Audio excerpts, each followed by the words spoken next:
Hope everyone's doing well. So let me just check the audio.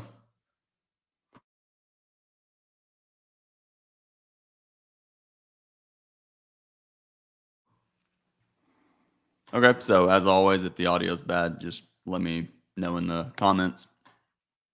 And I will answer some questions at the end. So feel free to ask questions. There we go. So on the monthly chart, today was the last day of the month, and we have consecutive bull bars. And you can see in June, we had a strong bull bar closing on its high. And obviously, July is another big bull bar. So the question is, what are the chances that we go straight up to the all-time high before we reverse? And you can make the argument that we're going to go straight up. But what we don't know is we don't know how many institutional dollars are waiting to sell. So whenever you have consecutive bull bars, but you look to the left and you see prior highs, that is a warning that we could easily find profit taking. So we might get a new high, but we could just as easily get a lower high and reverse down. All the bulls that bought anywhere in here in January of 2022, they are holding losing positions. If you bought the close of January the 2022, you have a losing position. And if you scaled in lower, obviously you've recovered your loss. But what are you going to do if the market gets back up here? We can go higher. We don't have to stop at the January 2022.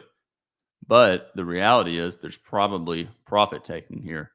So I suspect we're going to be sideways for a long time. And I think we're getting into the zone where traders will begin to take partial profits or full profits. Strong enough bull bars, though, where the first reversal down probably will fail. So next month, what do I think August is going to look like? I think August is going to be disappointing. Good bull bar, good follow through bar, and that's great for the bulls. But I think the reality is we have a smaller body compared to June. So July has a smaller body. I suspect August is going to do something to disappoint the bulls. You can see at the end, final couple minutes of the day, we had a buy vacuum test of the high of the day or high of yesterday, which was Friday. Weekly chart. Last week, we have a very tight bull channel. And when I look at the weekly chart, my concern is this high right here, pretty much the April high of last year. April, yeah, it is April of last year.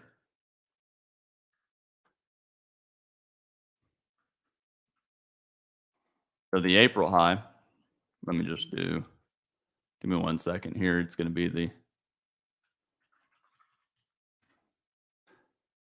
bulls. There's probably buyers below this low, scaling in lower, and they got trapped right here. It went one tick above and turned down. We're testing that price right now.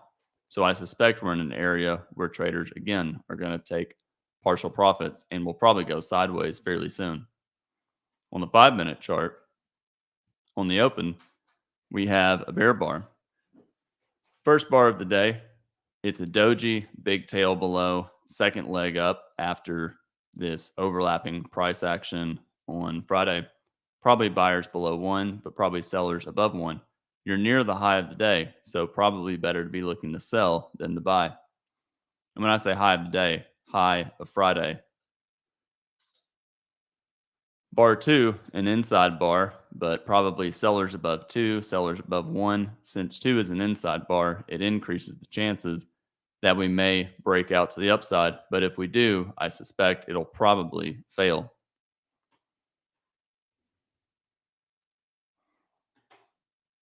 And that's what happened on 3. 3 failed to close above Friday's high, so a sign of weakness. The bears who sold above 1 made money, scaling in higher on 3. and you can see 4 is testing back to the 1 high. Other bears, they sold the high of 2, scaling in higher. So I suspect that 4 is testing the high of 2, and the bears that sold above 2 will probably make money. What about buying below 4? You can, but it's a second entry short. We rallied on 1, sold off, rallied on 2 and 3, and we're selling off on 4. While there's probably buyers below, it's a second possible failed breakout of Friday's high. And that increases the probability that the market may reverse here. If you're a bull and you bought the 3 close, what are you thinking on 4? You're disappointed with 4. And if you're disappointed, you will probably look to be quick to exit. So there might be traders who are disappointed with 4 selling out of longs at the 3 close. And that's what happened on 5. You can see some of those bulls, they bought the close of 3, disappointed on 4, and they tried to scalp out during 5. So let's see here. If you bought the close of 3, your entry price was 16.5. Price went to 18.5. So bulls who bought the close, when I say close, bulls who bought the close of 3, they could not make 2 points. And because of that, more bulls got trapped. The bulls that bought the close of 3 and tried to scalp out for 1 point, they made money. But anybody who bought the close of 3 and tried to go for 2 points got trapped. And then 5 went below 4. 5, a little bit of a surprise bar. Bulls that bought the low of 4, scaling in lower, are trapped. I suspect the traders that sold the close of 5, I suspect the traders that, let me back up. The bulls, I'm going to get rid of this leg 1, leg 2. It's a little distracting, and I will redraw it. So the bulls that bought the low of 4, what are they thinking when they see this big bull bar on 5? 5 has a big tail, and it's selling off into the close. So that's a warning, and it's a failed breakout of Friday's high.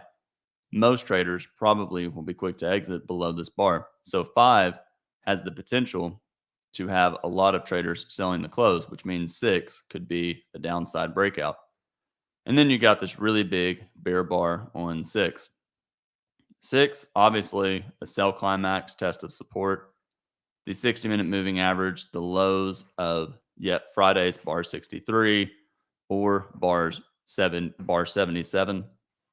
Is 6 sell to close? I don't think so. It's a big enough bar that it'll probably get a second leg down. However, it's a really big bar and it yields bad risk reward. So there might be more traders buying and taking profits than traders selling the close.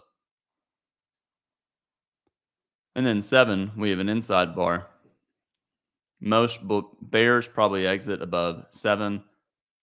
Bulls probably exit above 7. Bears, what about selling and scaling in? Some bears will. But I think the problem is there's magnets above. We have 2 big bull bars on bar 2 and 3. And that will increase the probability that there's bulls buying below 3 and below 2, scaling in lower. 8, surprise bar, probably at least small, second leg up. And then 9, we have a doji. 9, it's a low 1 short, but probably buyers below. Whenever you see a bar like 8, that is the pullback from this sell-off down to bar 6. And because of 8 being a big bar, you'll have bears who are looking to sell a pullback less interested in selling until they see 2 or 3 legs up. So a lot of bears who sold above 6, scaling in higher, will either pull their orders or just buy back their shorts for a small loss once they see 8 rally like it did. So I suspect there's buyers below 9, buyers below 10 for at least a brief second leg.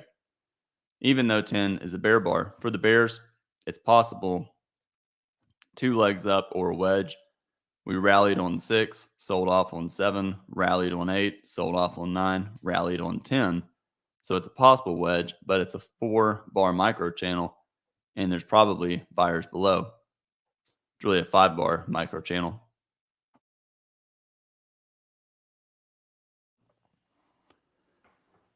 $11, inside bar, probably sellers above, probably buyers below. We're getting near the area where the bulls got trapped.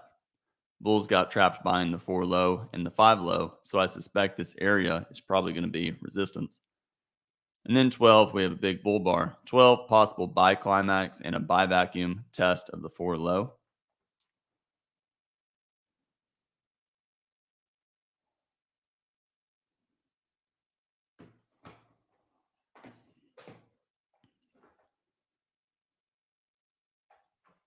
So some bulls will buy the close, but I think the problem with buying is you're buying high in what's probably a trading range. So if you are buying, better to be able to scale in.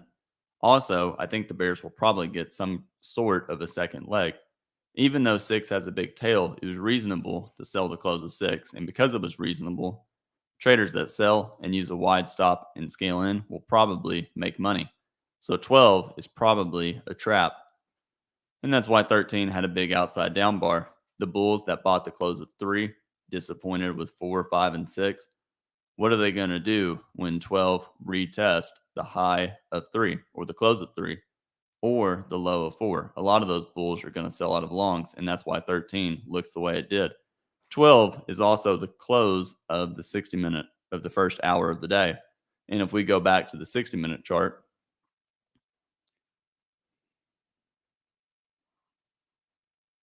here it is right here. So the market, bar 1, formed a bull bar. So this may have just been a buy climax and a buy vacuum forming a weak bull doji. 13 outside down, a little bit of a surprise, probably at least a small second leg. But if you're selling the close of 13, risk reward is not really all that ideal. It's a big bar, so if you're selling the close, stop above 13. 1 times your risk is all the way down here. And I don't know if the problem with this rally being as tight as it is, I don't know if the probability is 60% that we're going to go straight down before we pull back. It's okay to sell the close of 13, but I suspect the traders that are will use a wide stop and scale in, sell more at the 12 close or above 13.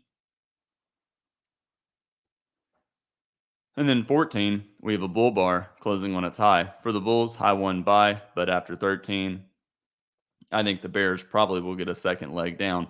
So 14, I think is more likely a buy vacuum test of the 12 closed. Therefore, there's probably sellers above 14. 15, we have a bull bar, good for the bulls, but it's a weak entry bar. And look at the high of 15 and look to the left. Close of this bar, 14 and a half. High of this bar, 13.25. Let me see here. Close of this bar, 14 and a half, and the high of this bar, 14.25. So the market came within 1 tick of the 12 close and sold off. That increases the risk that 15 is a buy climax. And then 16, we sold off testing the close of 13. So the bears that sold the close of 13, disappointed with 14 and 15, bought back shorts at the 13 close during 16. 16 was also a vacuum test of the July 19th high. It's hard to see, but that's what this blue line is right here. So it's possible 13 and 16 were both buy vacuums of it. 17, we have an inside bar. Low probability sell, holding above the moving average. So that weakens the probability for the bears. But I suspect this is going to be a pullback from the sell off down to bar 6.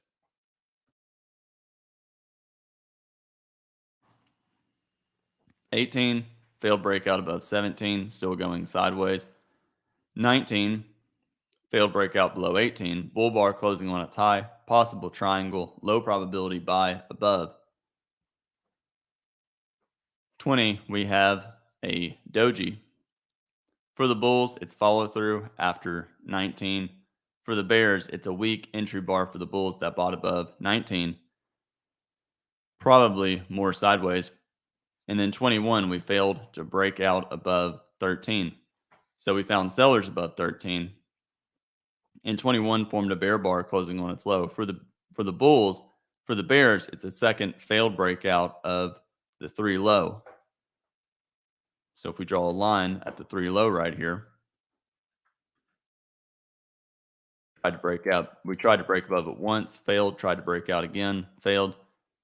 What about buying below 21? I would not. I think bulls, I would certainly get out of longs below 21. Bears, probably an okay sell. For the bears, it's two legs up, failed breakout above the 13 high. It's very common in trading ranges. Whenever you have something that looks reasonable, like 13 being a big bar, and you think you can sell the close and put your stop one tick above it, it's common for the market to go exactly to where you think that logical stop would be, one tick above 13. Trigger the it'll trap the weak bears out, the bears that sold the 13 close stop above. It'll stop them out and then turn down. 22, bear bar. Bulls who bought the 21 low, scaled in lower. Bears who sold below 21 trying to scalp out on 22. Are there sellers or buyers above 22? I don't know. 22 is a bear bar, so there's probably more sellers above.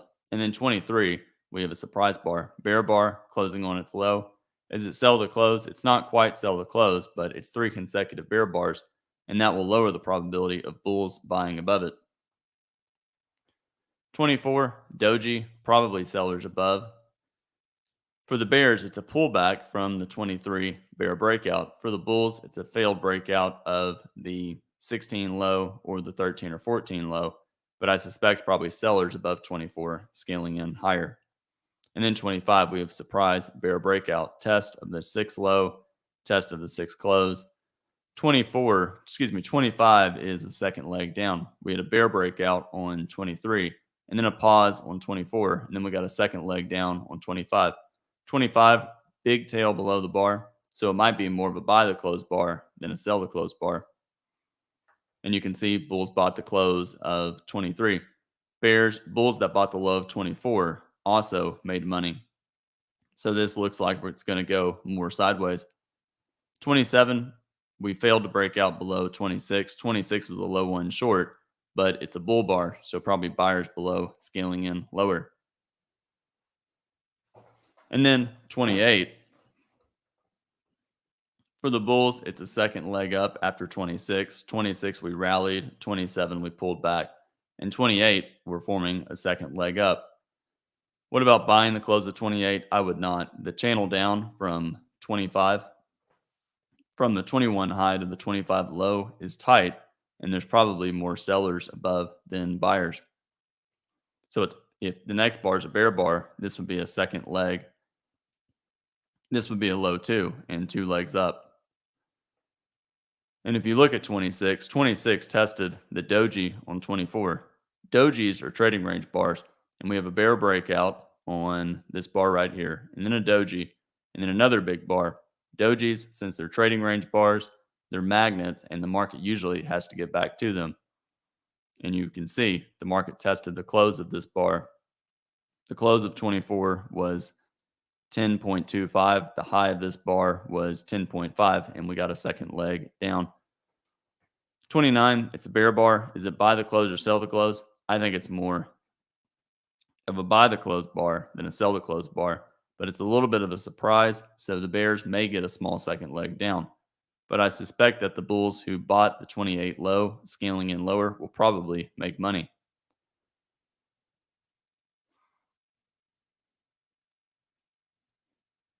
And you can see that's what happened on 30. 30, double bottom with 25. But there's a tail above.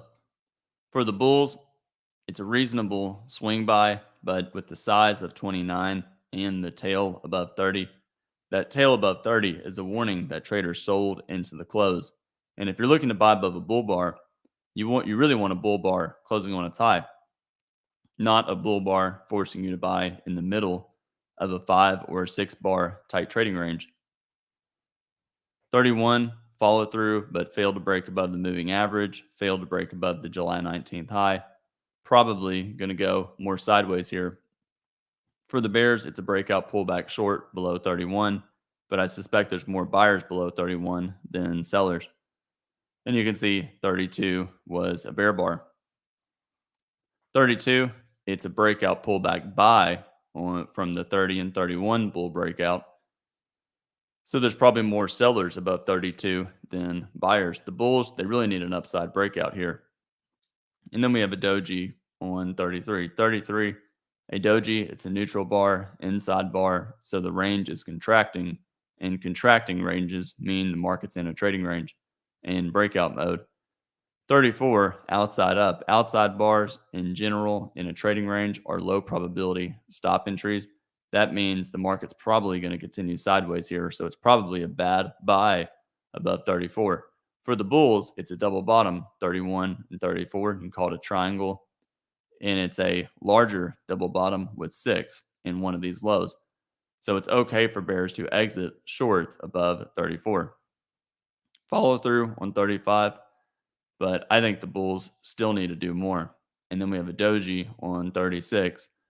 For the bulls that bought above 34, a lot of them will scalp out with 35 and 36 being weak entry bars. The bulls, they want to see a bar like 54 right here. They want to see a strong bar and a buy climax. 37, it is a bear bar, probably buyers below scaling in lower, but it's a possible pullback from the sell off to the 25 low. And because of that, you will have bears taking a chance that this is a bear flag and we get a bear breakout below 29. 38, a doji, probably sellers above, but it's a weak bar, so probably going to go more sideways. And then 39, an even bigger bear bar. So we have 3 consecutive bear bars. The bulls who bought the 36 low scaled in lower. They're trapped with 37, 38, and 39. While there's tails below 38 and 39, there's probably buyers below 39. But we're forming a micro channel, and that will increase the probability. I didn't mean to do that. That will increase the probability that there's sellers above. And it's possible we get a bear breakout, but I suspect any bear breakout will lead to sideways trading.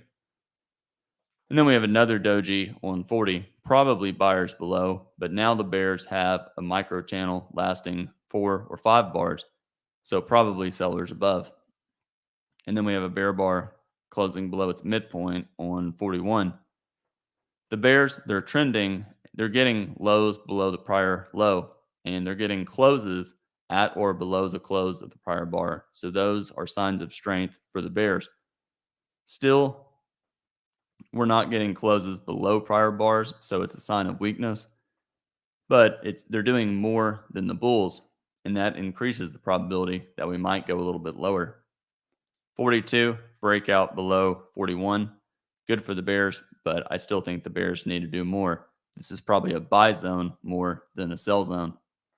43, another big bear bar.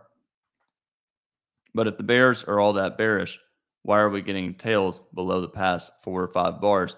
That's a sign that more traders are buying into the close of the bars than selling.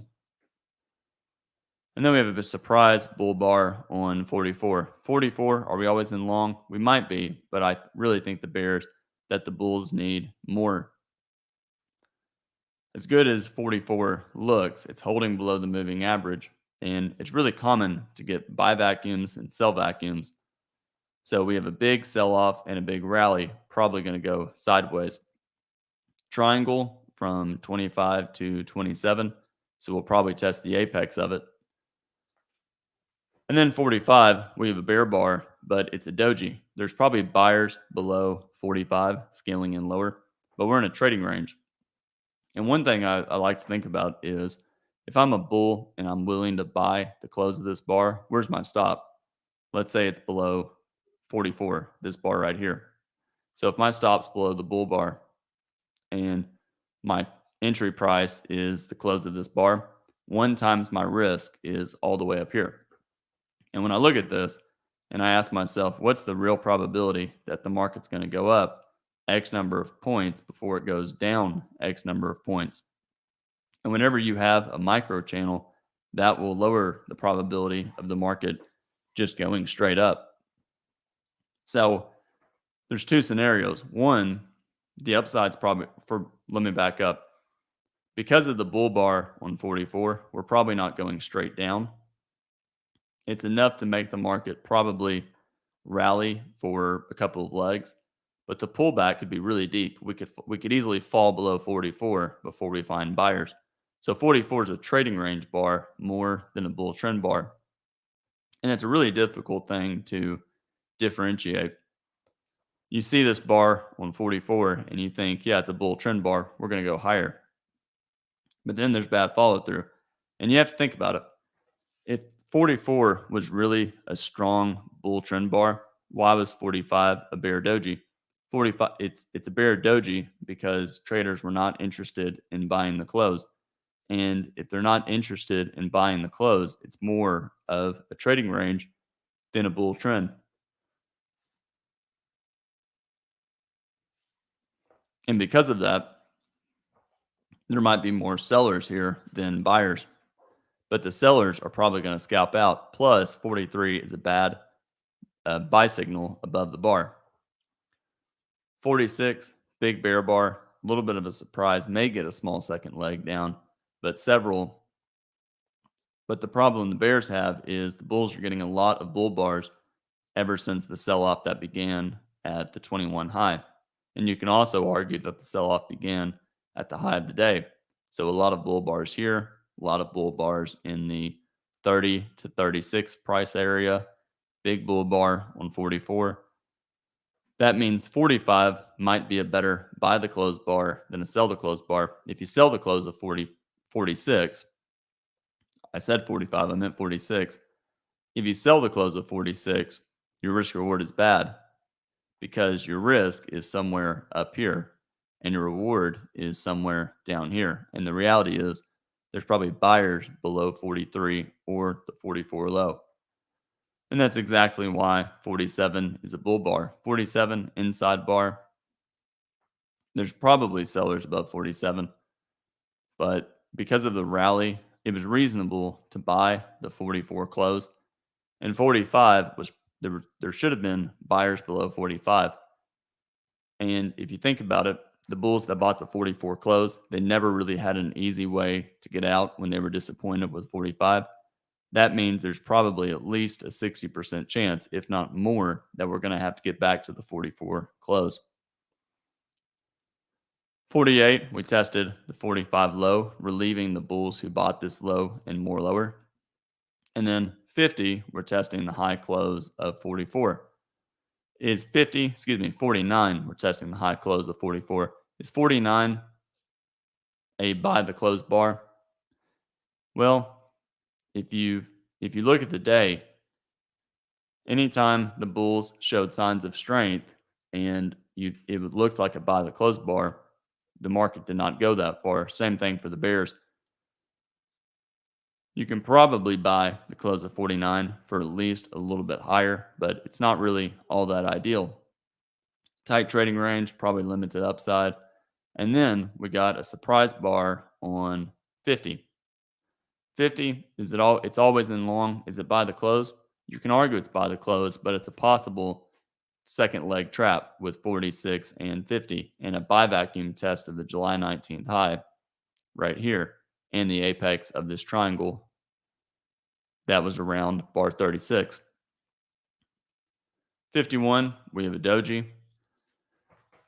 For the bulls, if you bought the close of 50, look what 51 did. 51 went straight down instead of straight up. If you're buying the close of a breakout and the market pulls back fairly far, that's a warning that there was more sellers on the close of 50 than buyers, and that you have traders more interested in momentum than you have more traders interested in volume. Excuse me, let me back up. You have more traders. Let me do it like this. So if you look at the close of this bar and you think it's a buy the close bar, there's momentum to the upside. But then you see a bear bar. That bear bar tells you that there's not momentum to the upside. In fact, there was more value at that price level. Bears, they saw it as a great level to sell. And the bulls, they saw it as an exceptional value level to sell out of longs as well.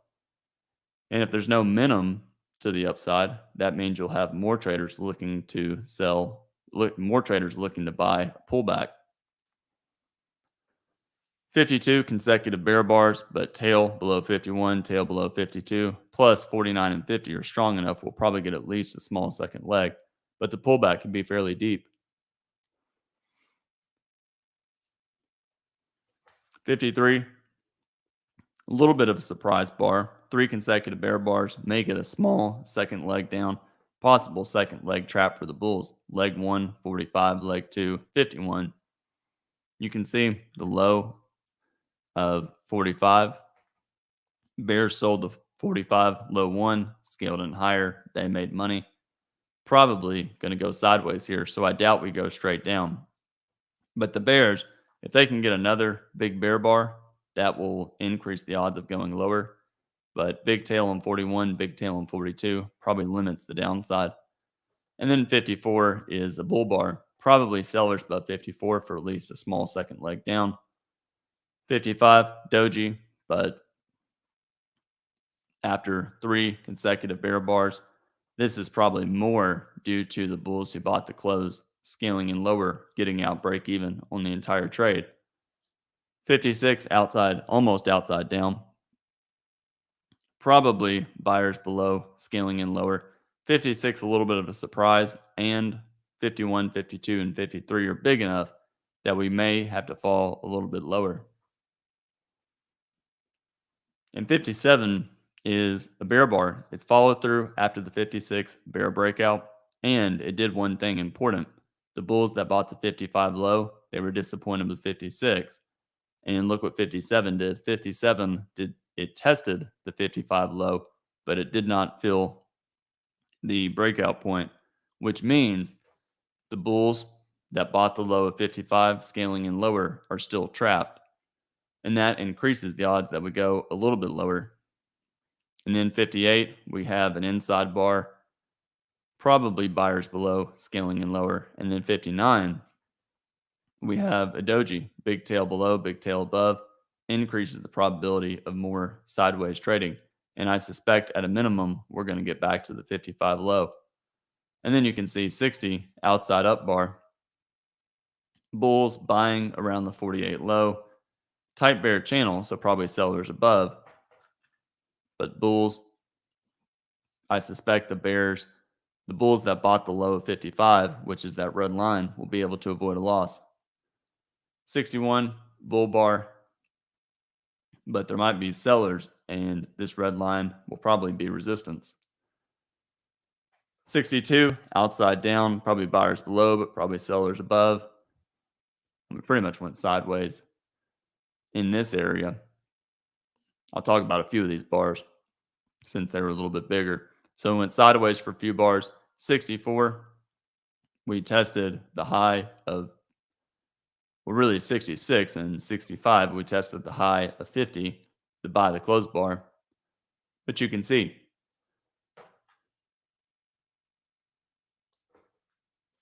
there were problems with the rally up to 66. We rallied up to 62, sold off. We rallied up to 66, sold off on 67.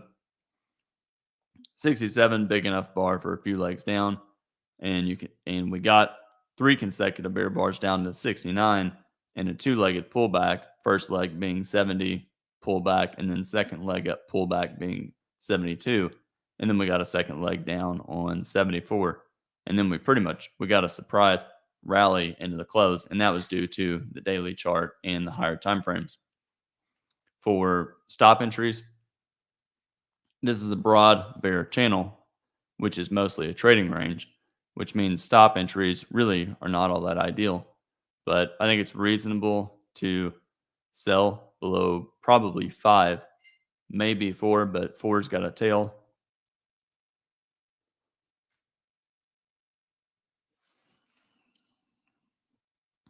Bulls, I don't know if you buy anywhere in here. You can maybe buy above 8, but with the size of 6, I think it's better to wait for a few legs up and try to find a way to get short.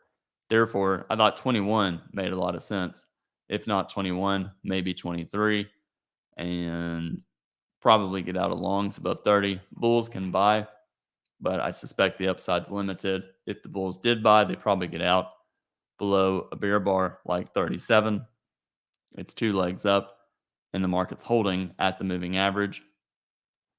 And bulls, I'd probably get out 1 point above any bear bar. So 1 point above 43 at a minimum. It's a trading range day. And when you see tails like 39, 40, 41, and 42, and you have obvious bars to the left, it's really a matter of time before the market reverses. As far as buying above 44, it's probably not ideal. It's a big bar in a micro channel, so probably a minor reversal, which means probably sideways. I thought it was okay to buy above 47, but you have to be prepared for hold for a few bars. And 47 rallied up to 50, and 50 is actually a nested second leg trap. We rallied up to 45, pulled back, rallied up to 50, and then sold off. But the second leg is nested. We have a leg one on 48 and then a pullback. And then we have a leg two on 50 and a pullback. So leg one, pullback, leg two, leg one, pullback, leg two. I think it's okay to get out of shorts below 53, but if you do, get out of longs below 53. But if you do, you know there's probably going to be a pullback before the market goes straight down. So you have to be prepared for 54 and 55. And it's really better if you sell below 53. It's really better to scale in. In other words, sell above 54 or the close of 55 when you see that 55 is not a consecutive strong bull bar. Bears probably get out of longs. Bears, I think they can get out of longs there. Bulls, maybe they buy. Not really ideal. I think it's okay to sell below 67, but a little aggressive. And I'd get out of longs probably above one of these bars. And that's pretty much it. I think it's too late to be trading in here. For limit orders, lots of limit order trades. Sellers above 1, probably buyers below 4, but I think it's not really all that great of a trade, especially when 2 is an inside bar. Two being an inside bar alone increases the probability that we're going to get back to the 2 high. And there's a big tail on 3, tail on 4.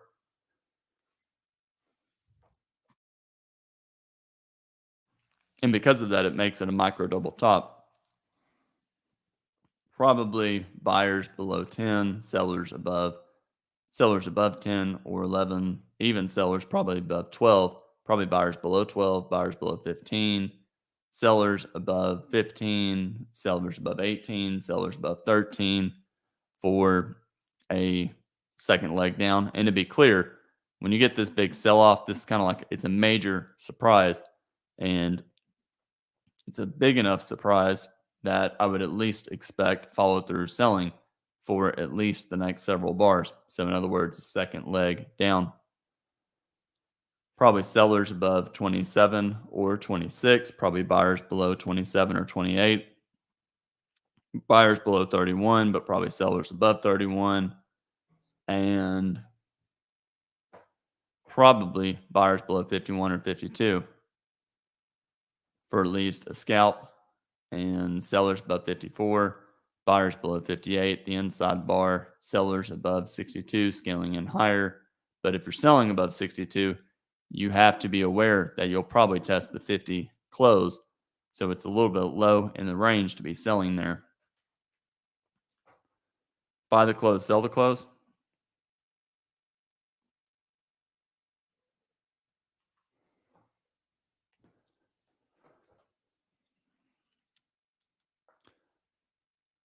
Probably sell the close of 4, and I wouldn't sell the close of this bar. Buy the close of 8. And the biggest thing with buy the close, sell the close on a day like today is you got to be really quick. So in other words, if you wait for it to be clearly sell the close, it never clearly becomes sell the close. So you have to be a little bit aggressive about your entries, because if you have to sell bars like 23 when it's not yet clear that it's always in short, because if you wait and sell bars like 25, you have to be able to scale in higher. So probably sell the close 23, and I don't know if it's technically not really sell the close of any of these bars, but the tails, and that's probably really it. Whenever you have big bars and limit order counter trend traders can easily make money fading the bars. Another way to put that is whenever you have big bars and you can fade the bar and easily make a scalp, that tells you you're in a trading range. So if you can, an easy example, if you can buy the close of 6 and make money, you're in a trading range. If you can see a bar like 3 and sell the close and easily make money, trading range. If you can sell the close of 12 and then buy the close of 13 and make money, you're in a trading range. Big bar 44, if you can sell it and make money, you're in a trading range. So traders are clearly doing the opposites. Let me take a look at questions.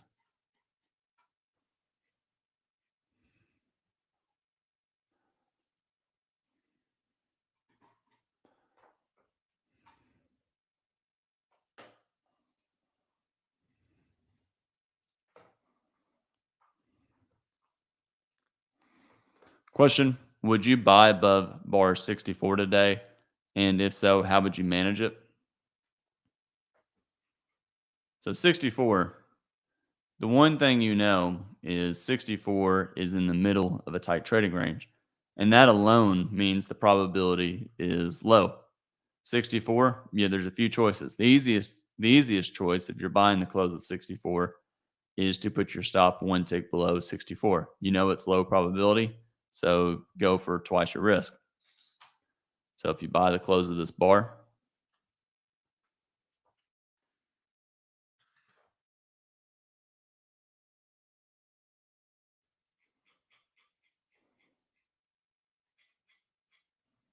so if you buy the close of that bar, put your stop below, and you set a target somewhere up here. This bar, it's weak follow through. That alone is some traders will get out below 65. Why would they get out below 65? Because it's a weak entry bar. If you're going to buy in the middle of a tight trading range, you want very explosive behavior. You want to buy a bar like 53 and then 54 sweeps you in to a good position. But then you have 66. So you have a tail in 65, tail in 66. It's a micro channel. First reversal down will probably fail. But these tails are warning traders that we're probably not going to go much further. And then look.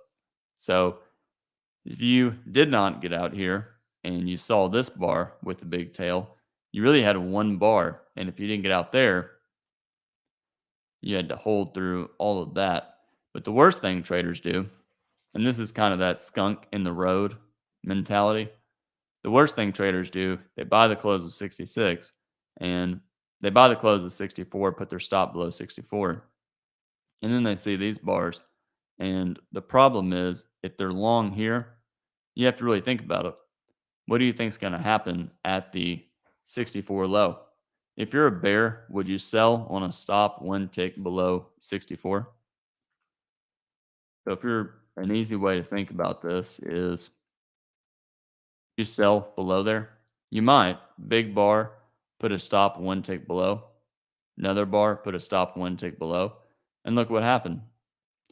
3.25, so your entry price be 3 even. You need the market to go to 175 to make a 1 point scalp. And the market went to 175. So the market went 1 point exactly below 64 and pulled back. So what does that tell you? Yes, it tells you the bears are stronger than the bulls. They made money below bars. But if the bears were convicted, why did they scalp out? They scalped out because they anticipated the market was not going to go far. So that means we're probably still within a trading range, and that's why 70 happened. Okay, back to your question. I was expecting a bounce and ended up getting stopped out below 64 after the surprise on 67. Well, 67, it's a surprise, but it's not really a surprise. It's a surprise to you, but you have to go back and think. Think about the logic here. You're buying 64 because you want 65 to be a really big bull bar. If I'm buying a bar like here, if I'm buying the close of this bar, I'm not buying the close in the hopes that the market goes all the way to the low of the bar. I'm buying because I hope I'm going to get swept into the trade really quick. I want traders to be I want traders to have to chase the market, kind of like right here. If this happens instead, that means that there was not that many traders chasing the market. So you'll have some bulls who are long and then they see 45 and they just sell out of longs below the bar. Why? Because their mental trading, a lot of you get to think most volume is computerized and you can call it systems. Discretionary trading is trading a lot of mental systems or ideas. If your mental idea was to buy the close of this bar and then you see a doji, you're wrong. Your premise is arguably invalid. So a lot of traders will just exit. Other traders, they might be long here, but use a really wide stop and they're willing to scale in lower. So what they're doing is they're converting the trade into a trading range trade. They're hoping for the breakout and they'll take it if it gives it to them. But if the market is in a trading range, they will scale in lower. Now, what about position sizing? Those traders are initially trading really small. Trading ranges, that happens all the time. So back to your 64 question. Let's use this as an example. This is a good one because it really doesn't matter. It's all the same logic. So Jacob, what I would tell you is think about stop placement because when you look at a trade, ask yourself is wherever my stop is, does it really make sense for me to get out here? So if I'm long on the close of 50 after I see 49, let's say I buy the close of 50 and I put my stop below 49. What do I think is at the 49 low? So let's ask the comments here. Is there more likely buyers or sellers below a bar like 49?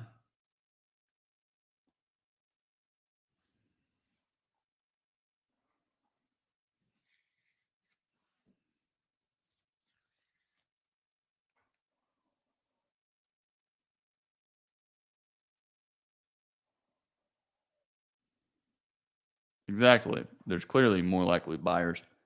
So if you are a bear, if you're a bull, does it really make sense to put your stop one tick below the 49 low?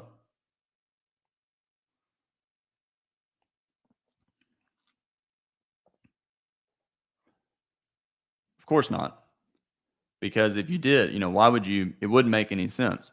So the point I'm making is you have to think about logical stop placement.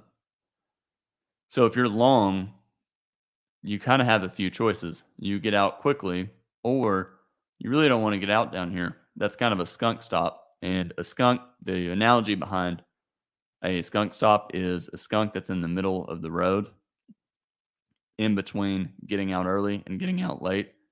They're almost guaranteed to get run over. And when you look at trading ranges, they're notorious. Trading ranges probe up and down, and it falls below something, and everybody buys it. So back to your 64. If you're long here and then you get follow through, the way I would handle it, most traders should handle it like this. And one, I wouldn't use the wide stop. It's the right thing to do, but if you do use a wide stop, I trade really small. If you're buying above this, stop below, and then you see weak follow through, that's a warning that something's wrong. Plus, you have other context that makes it an issue.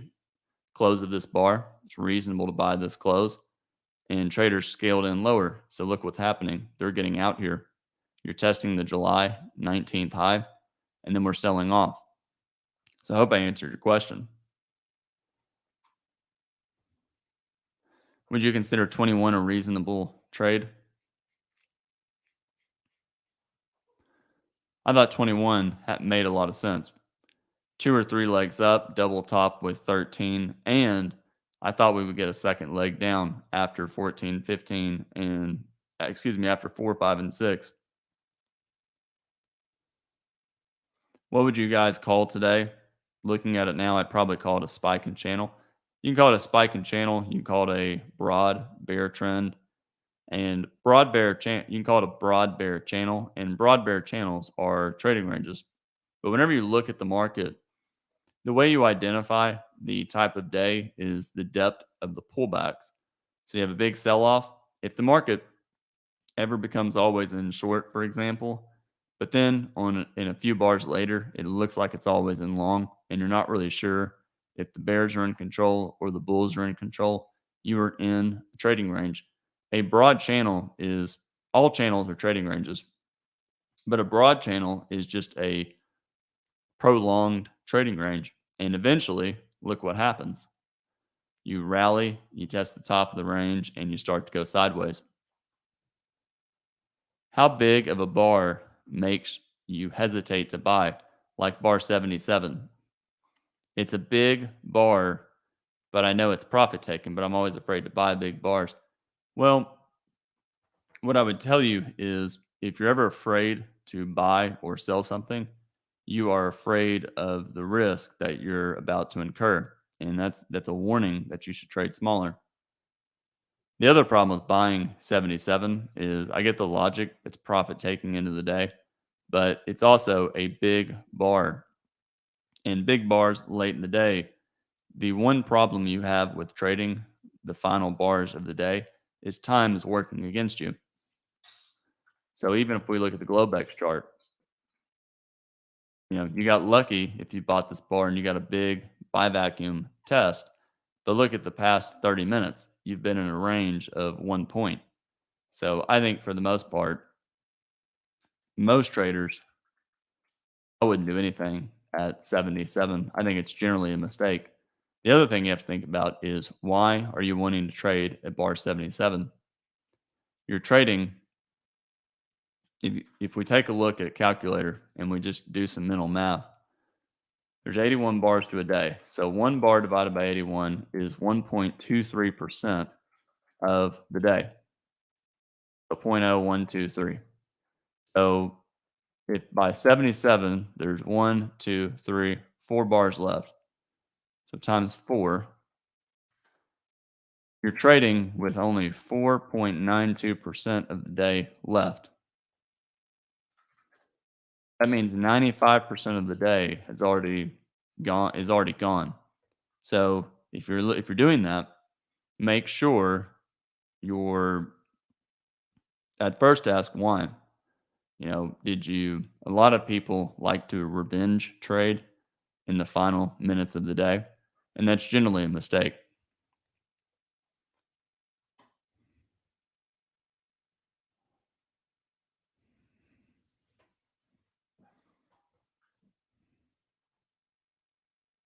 Someone asked, how do you trade days like today? You trade them with limit orders and wide stops and scaling in. And a lot of that's in the video course. I do not use volume when looking at a chart. Someone asked that question right here.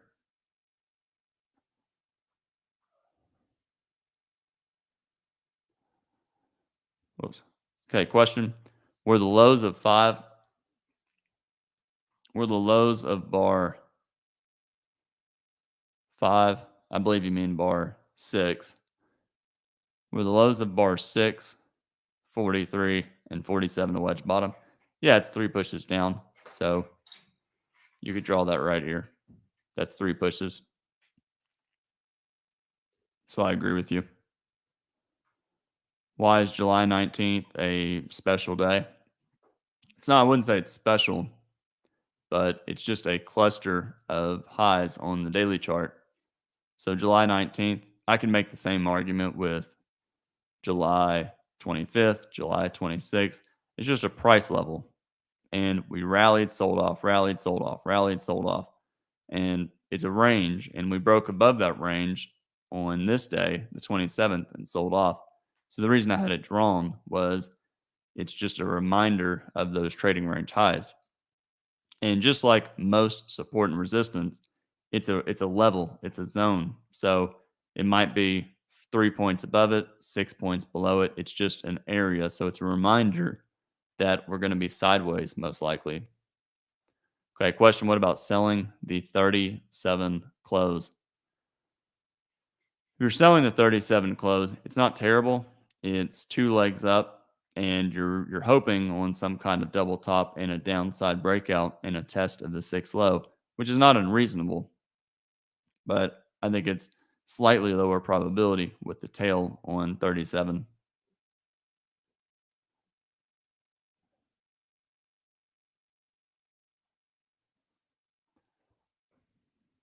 Question, would you have shorted at the high of the day after the buy vacuum up? You know, it's sensible. My only problem, I have a few issues with doing that. One, there's a couple. And one of them is whenever you sell, when the momentum is going up really strong, the challenge you get, it's better represented on Forex, is you're gonna have to hold overnight.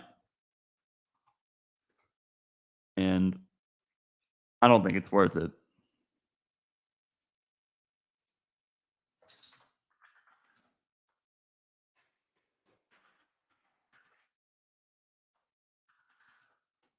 Trying to see why I cannot.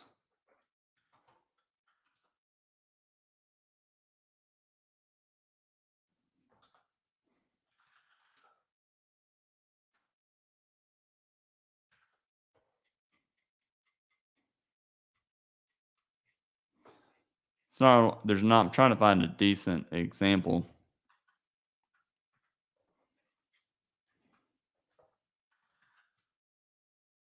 Excuse me.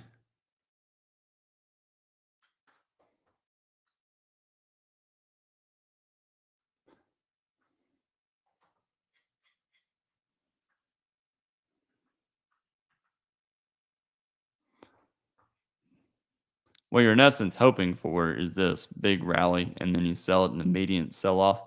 But the problem with that logic is if you sold, look now, you're probably going to end up having to hold for several hours. And the several hours will just be a tight trading range. And this is strong enough, you may get a small second leg. So I think most traders, I just wouldn't do that. I'd rather wait for the next day.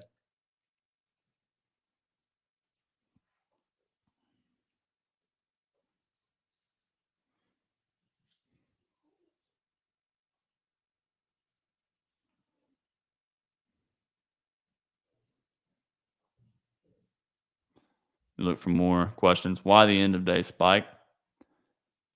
It's just a buy vacuum test of support. So one argument was there were buyers on 3, 4, maybe the open of 5 buyers in here, and they got trapped all the way down. And they never had an easy way to get out at their original entry. And 81 relieved those traders. Trading range days are very forgiving for limit order traders and scale in traders.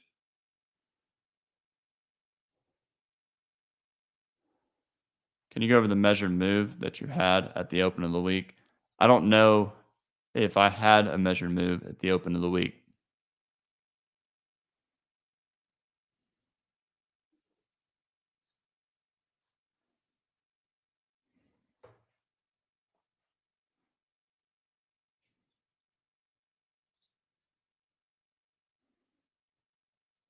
What are my outlooks for tomorrow? What do I think is going to happen? Well, I think we're in a trading range now. I think July the 27th, this big bear bar is enough of a surprise that we're going to get a second leg down, even if we have to go above the high first. So I think there's sellers above here.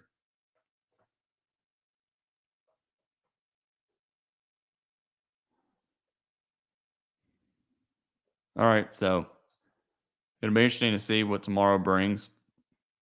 But overall, I suspect tomorrow, I think what tomorrow will have a close below the open.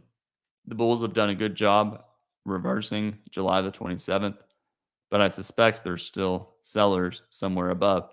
All right. Thanks everyone for listening.